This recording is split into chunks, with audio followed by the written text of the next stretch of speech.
el laicismo no es la búsqueda de una supuesta neutralidad estatal, sino la superestructura jurídica del cientificismo, de una ideología de género elevados a novísima religión con aspiraciones mundiales.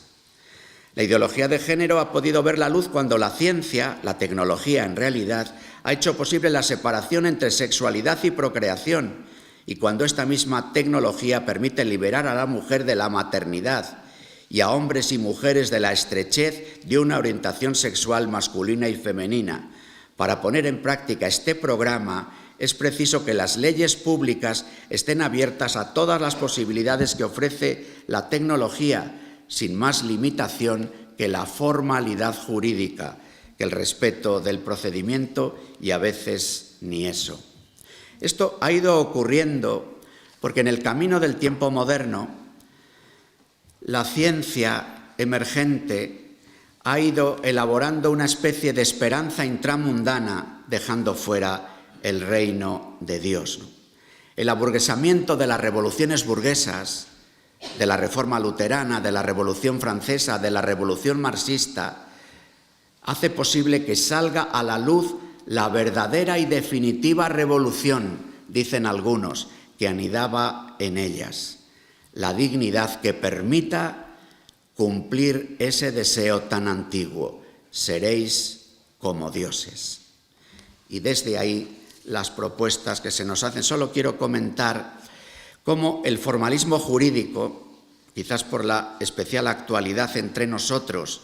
de las propuestas legislativas que están emergiendo con tanta fuerza en nuestra nación, trae consigo una consecuencia que poco a poco vemos cómo va saliendo a la luz: la dificultad creciente de una objeción de conciencia o de una desobediencia ante la ley injusta por quienes mantienen convicciones religiosas o morales que chocan con los presupuestos del transhumanismo cientificista o la ideología radical de género.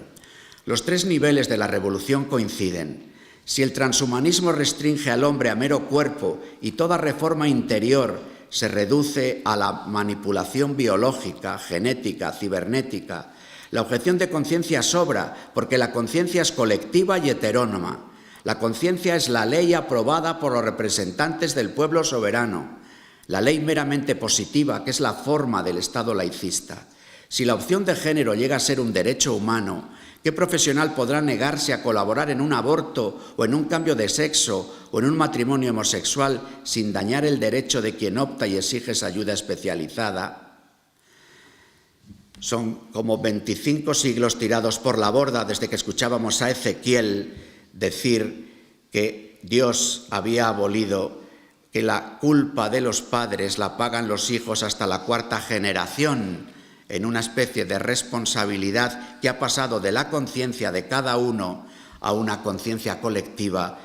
expresada de manera justpositivista en las leyes aprobadas según los procedimientos establecidos. La única rebeldía posible queda relegada a la propuesta contra una imposición ilegal, es decir, no reglamentaria, no consensuada en los órganos convenientes. No hay ley injusta. En todo caso, caben leyes ilegales a la que una instancia superior pueda declarar nula.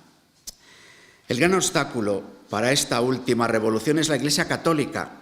por su seriedad dogmática, por su solidez e independencia institucional y por su influjo moral en millones de hombres. Y desde ahí, y entrando en la parte final de mi intervención, me gustaría gritar con vosotros: venga tu reino, o ven Espíritu Santo, en estas vísperas de Pentecostés, para que la mayoría de edad de la humanidad, proclamada por la Ilustración y reconocida por el Concilio Vaticano II, nos haga caer en la cuenta de que reclama de nosotros una mayor conciencia e intensidad en el deseo y espera del reino de Dios, manifestado en Cristo Jesús, Señor nuestro. Es preciso decir: venga tu reino en esta hora, con el sufrimiento propio de la hora, como sintió el propio Jesús, que empuja a la Iglesia a pedir al Padre con una intensidad nueva que no le abandone en la prueba escatológica, el martirio. No nos dejes caer en la tentación. Es verdad que diciendo venga tu reino y queriendo salir a la calle a un combate, contando cómo son los muros infranqueables del imperio en el que vivimos, nos cabe, me parece a mí, en una tentación contra la esperanza, asumir dos posibles posturas, ambas rechazables, pienso yo, desde la propuesta cristiana de la esperanza. Una sería la de la guerra santa, la de la separación, odio y condena absoluta de los malos y el deseo de su destrucción. Odiar a los que nos parece que promueven ese reino invertido, la antitrinidad del dragón y sus dos bestias, es en realidad una derrota de la propia propuesta cristiana, una pérdida de la esperanza, una esperanza en su conversión, que será la victoria real y definitiva de Dios sobre ellos y el establecimiento de su reino. Pero las formas de guerra santa, en definitiva, tienen que ver con la confianza que podamos poner en el poder. Si en el corazón de nuestra propuesta cultural está la relación entre libertad y gracia, cuando pedimos para la gracia las alianzas de los poderes de este mundo, lo normal es que la gracia se desgracie.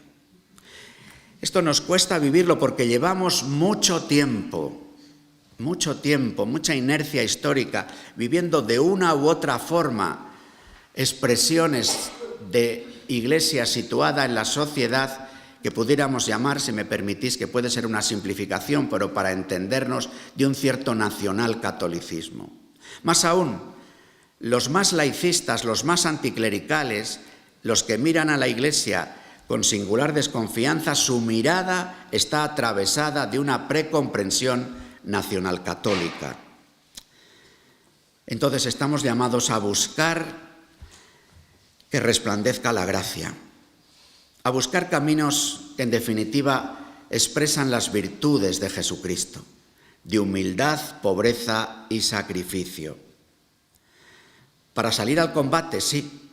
pero hacerlo con las armas de las que nos hablaba la carta a los Efesios, armas que yo resumo en este protagonismo de la gracia que genera propuestas culturales y que institucionalmente ofrece también referencias para poder vivir en medio de este mundo. Claro que la otra cara, la otra tentación contra la esperanza sería la adaptación del Evangelio a la victoria de esta propuesta imperialista. Si no se puede ya confesar la fe porque la ciencia la deslegitima, si no cabe una iglesia en la esfera pública, si la revolución antropológica es irreversible, si la búsqueda de calidad de vida sobre todas las cosas es inevitable, aceptemos la situación y tratemos a lo sumo de salvar algunos valores en nuestro jardín interior. Un cristianismo sin Cristo, un cristianismo incluso sin Dios, que de alguna forma ya nos ha sido propuesto, que de alguna forma vivimos en el seno de una iglesia